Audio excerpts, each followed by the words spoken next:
আজ তোমাদের জন্য তোমাদের মিষ্টি প্রিয় দিদি ভাই সুলতা চন্দ্র কি বানিয়েছে জানো? হোটেলের মতো টেস্টি টেস্টি বাটার চিকেন, যা টেস্ট, সঙ্গে বিরিয়ানি, যা দারুণ হবে না খেতে তা তোমাদেরকে কি বলবো। শুধু কালারটা দেখো, কালার জমে যাবে পুরো দুপুরের খাবারটা। আজকে কীভাবে বানালাম, কি দিয়ে বানালাম, টোটালটা তোমাদের সঙ্গে এখন শেয়ার করব। ঘরোয়া রান্না, কিন্তু যখন খাবে পুরো মনে হবে কোনো দামি রেস্টুরেন্টে বসে খাচ্ছ। আমি রেস্টুরেন্টের একটা শেফের থেকে রান্নার রেসিপিটা শিখে নিয়েছিলাম, নিয়ে সেটা ট্রাই করছি। এখানে কিন্তু স্রেফ কাঁচা লঙ্কা, একটু সামান্য ধনেপাতা আর রসুন আছে, এটাকে একসঙ্গে পেস্ট করে নিয়েছি। ঠিক আছে, আমি তো রান্না করি অন্য সিস্টেমে, পেঁয়াজটা ভাজা করি, রসুনটা ভাজা করি, টমেটো দিই, তারপর মাংস দিই, এরকম করি। কিন্তু আজকে একটু ডিফারেন্ট, একই জিনিস একটু অন্যভাবে দিতে হচ্ছে রান্নাতে।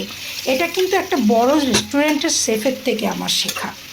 সেই রেস্টুরেন্টে খেতে গেছিলাম, ওখান থেকে শিখে এসেছি।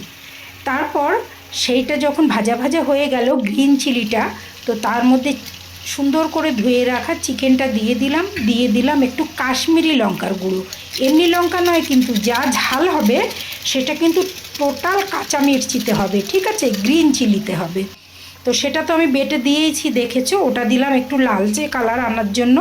এটা অ্যাকচুয়ালি ইয়েলো কালারের হবে, লঙ্কা দিয়ে লাল হবে না, তেল ওপরে ভাসবে না, এরকম আর কি। তো তারপরে দেখো দিয়ে দিলাম প্রচুর পেঁয়াজ, প্রচুর কাঁচা লঙ্কা কুচানো, অনেকটা কাটা টমেটো, আর দিয়ে দেবো দুটো বড় বড় ক্যাপসিকাম, রেড ক্যাপসিকাম, ঠিক আছে।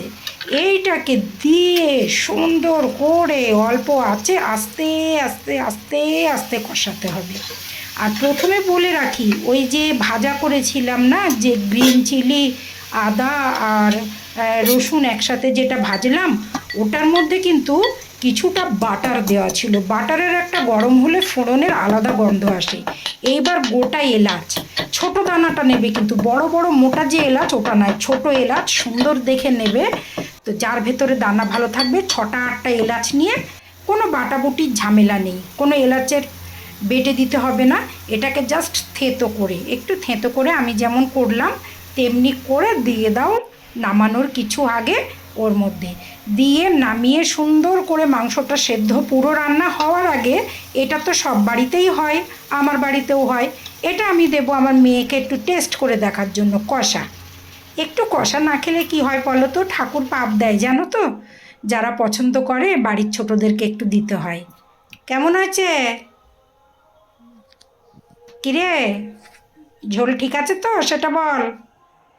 ঠিক আছে, এবার দিয়ে দেবো একটু শাহি গরম মশলা, দিয়ে তার মধ্যে দিয়ে দেবো 2 চামচ ঘি, একটু গরম মশলার গুঁড়ো দিয়েছি, একটু ঘি দিয়ে দেবো, দিয়ে অল্প আঁচে ঢেকে ঢেকে ঢেকে ঢেকে এই গ্রেভিটাকে বসতে দেবো পুরো চিকেনের সঙ্গে। হয়ে গেল দারুণ চিকেন।